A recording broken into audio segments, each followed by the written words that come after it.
We have been in a fog, and as we've emerged, we see that the world has been pushed to the brink, and so have you.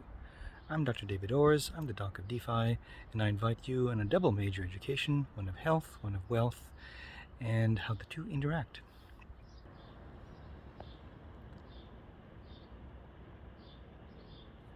Some may argue that this local bell tower could be a little bit artistic. Which brings me to the topic of NFTs and what they mean and how they fit into this whole blockchain space, metaverse. They are becoming synonymous with the term metaverse, and metaverse is becoming synonymous with some sort of gaming space. But just like email is not the be-all and end-all of the internet, the gaming space is not the be-all and end-all of the metaverse. So this is going to be a 2 or possibly 3-part video, so as not to make it too long, on NFTs. The first thing I'd like to do is just to draw a few analogies that could situate you, that might be able to bring you into a mindset that's familiar, and then we'll be able to go into this new entity called the NFT, or the non-fungible token. So the first thing I'd like to bring on board here is the idea of art. Most of the NFTs in their infancy was a form of art, at least to the onlooker in this new space. So let's talk about art. In sort of more modern terms, art is contained in a frame. So the vehicle is the frame. So this frame can contain a piece of art, and it can be truly artistic.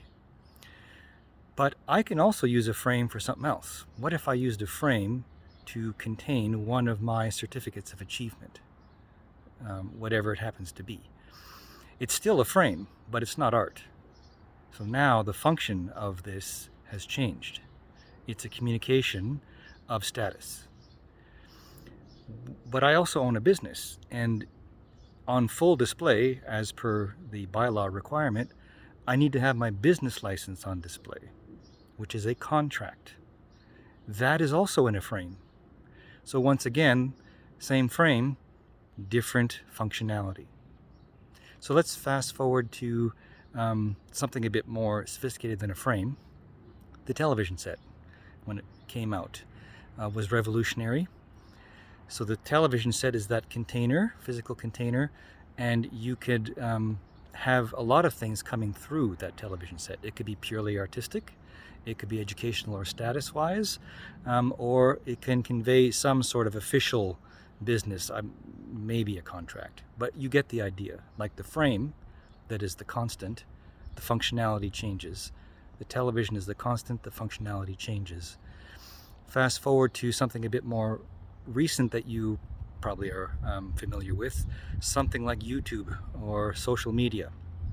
So there, you take it one step farther. Yes, so it's the same container. It's a digital container. It's a program of some sort. I'm not sure if I'm using the terms correctly. There's algorithms associated. I'm not a computer programmer. I'm a coder, so excuse me if I'm using the terms incorrectly. But it is a digital container, and on these things you could again change the functionality. It could be purely entertainment. It could be something educational. It could be something maybe more along the lines of documentary or documenting things. And so that's something that is I think all of you can relate to. The one thing about YouTube and social media, though, it is that, at least in the beginning, it empowered people to have a much larger reach, a global reach, that they would not have had necessarily in the past.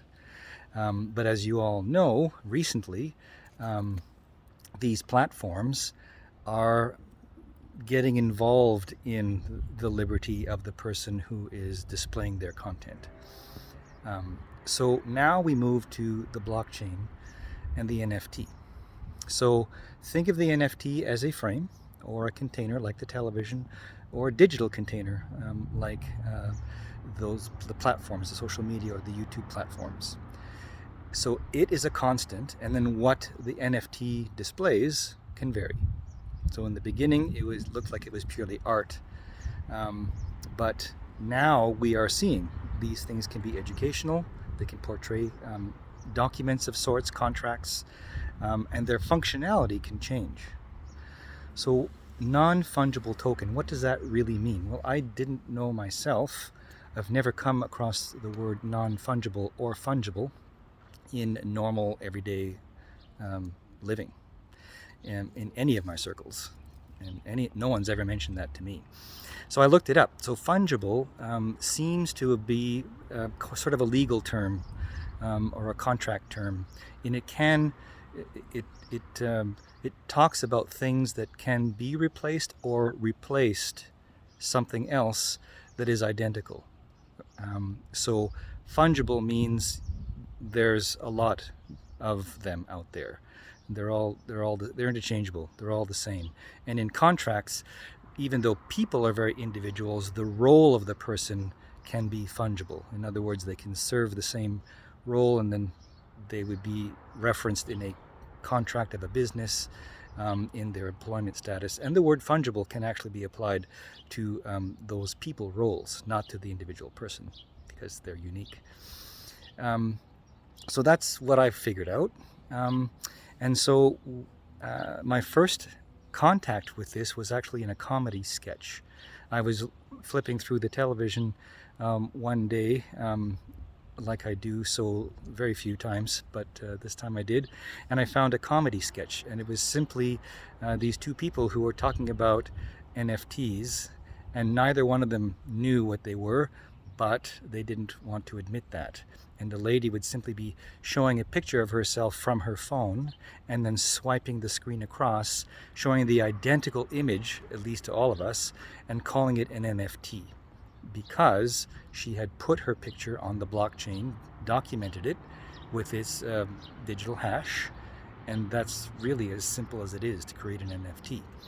So she had done the process without knowing a whole lot, and then showing these two pictures which were identical, but pretending that she knew the difference, and the second one she saw was so much different than the first one, and the other person was playing along, and anyways, it was a play on that whole thing.